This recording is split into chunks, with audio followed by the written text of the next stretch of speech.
Hey, Master Reviews here, ready for today's review? Mission Impossible Dead Reckoning Part 1. Yes. Now, I reviewed the previous film Fallout when I actually first started doing YouTube reviews back in 2018. The thing is, I never had any intention to see it. But I went to see it anyway, because I was applying for for a job on the internet, and in the end, it wasn't successful. It didn't end up happening, but for what it is, I thought my Fallout was pretty good. I liked it the whole way through. I thought it was pretty good. Some issues like the villain, like Henry Cavill's villain, and some CGI problems, but it was still fine enough. I had a good time. So the director of Fallout has stayed on to direct the next two films. Two, and they're both and it's basically one whole complete story. So yeah, we're going to cliffhanger territory, much like how I went through with Across the Spider-Verse. And let me just start off by saying this. I actually think it was better, with the exception of one thing that I think Spider-Verse did better. Um, I think this is actually a better cliffhanger movie that, first part film than Cross the Spider-Verse. I'm just saying, look, at least in my view. Let's just get on with it. So the basic story is Tom Cruise is once again assigned to an important mission where he has to find the key that will that's apparently supposed to um, use to open up a special super advanced computer AI system that will, keep the world safe, and basically whoever finds it turns that country into the next great superpower. Um, he, you know, he, the U.S. government wants him to find the key and give it to them, but he decides he doesn't want to. He decides it's best to destroy the AI. So his own government, after he refuses to give him the key, puts a target on his back. With the assistance of his two closest friends, um, he he escapes the country while pursuing a pickpocketer played by Haley Atwell, who steals the key from him. I Now, the story sounds simple enough, and relatively it is. There are some complicated things in it, but honestly, I wouldn't describe it as that. It's fine enough. You basically told from where what's going to happen, and well, there you go. I should go over what I think is the good things in it. First off, I think obviously some of the same things I said with Fallout are true here. The music, great. The action scenes, fantastic. Everything and better. The use of CGI is handled better here too.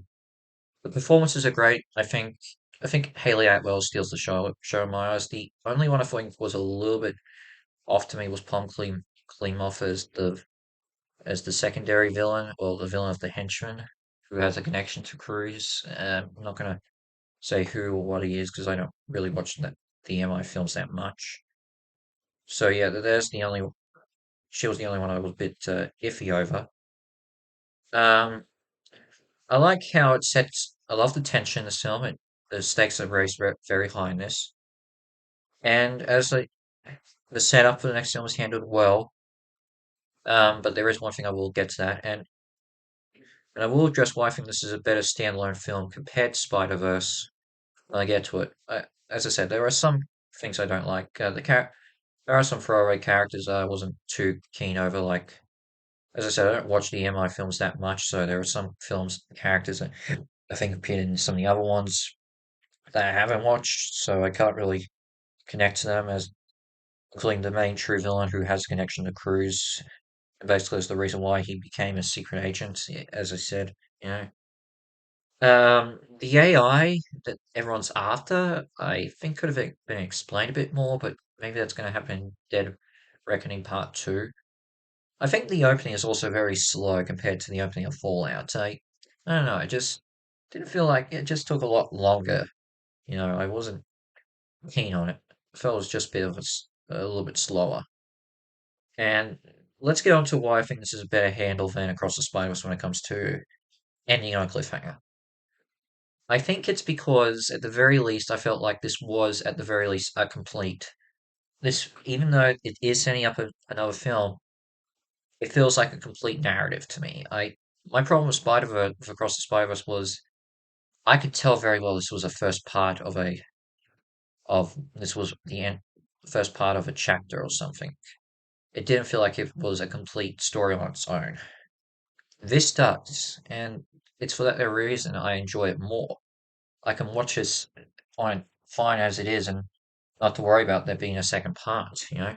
Or with Spider-Verse, everything just told me the whole way it was paced just basically told was basically saying is you're not going to get the full picture of this until you watch the second part. At least with this, it feels like I'm okay watching this, and as much as I'm hungry for it, it just feels justified on its own to exist, unlike it needing the next piece of the puzzle. The only thing I will give credit to Spider-Verse is the cliffhanger. It, okay, it's safe. The cliffhanger in Dead Reckoning is pretty safe. And yeah, that's a bit of a letdown. Spider-Verse handled it better with how unique it was and how it could basically leave you guessing that maybe a certain view of a certain character may have not been actually the right way. And you can see how it's affected this other sort of space, like other sort of reality. Yeah. But yeah, that's my only issue with it. That's the only thing I will. Yeah, that's my big thing. I think Spider-Verse handled the cliffhanger ending better than how this does because it actually took a few risks and compared to this, that was pretty safe. But with that said, I think Dead Reckoning Part One is a good film. I really do enjoy it. I don't think it's as good as Fallout, but I do think at the very least it is a movie you can watch on its own and it feels complete in my view. It's not. It doesn't. You don't really need to worry. You don't feel like you're not getting the full picture without until the next part two comes out. So with that said, I'll give us a 7.5 out of 10 has stars. I like it. It's good. Well, for your time to go see. So what's next? In terms of movies coming out of theaters, it would most likely be Oppenheimer, and then after that, other than Gran Turismo, there is potentially something else, but yeah, we'll get to that. It just depends whether if I can muster myself to go see it. Uh, But I think it's also time I go back and do some other things too. Find something else. Actually, there is a review actually I should do in the meantime before I get to Oppenheimer. That hopefully should be done pretty soon. At least before that review. But in the meantime, this is Hazard from Hazard Reviews out, and I shall see you for my next video. Ciao.